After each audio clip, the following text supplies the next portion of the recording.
வச்சுட்டு தூக்கி அடிக்க முடியல. அதனால இப்படி துவைக்கிறேன்.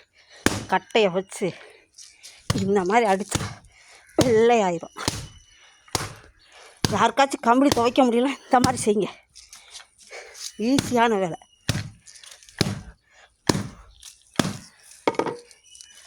சரி, இப்படி போட்டு அடித்து உதச்சி மிதித்து துவைக்கணும்.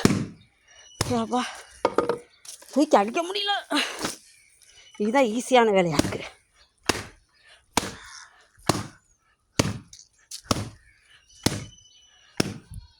இந்த மாதிரி ரீப்பர் ஒன்று வச்சுக்கணுங்க. நல்ல ரீப்பர் அடித்து துவைச்சா அடித்து நெய்யும். என்ன கஷ்டம் துணி துவைக்கிறது. வாஷிங் மிஷின் ரிப்பேராக போயிடுச்சு. அதனால இவ்வளோ கஷ்டம்.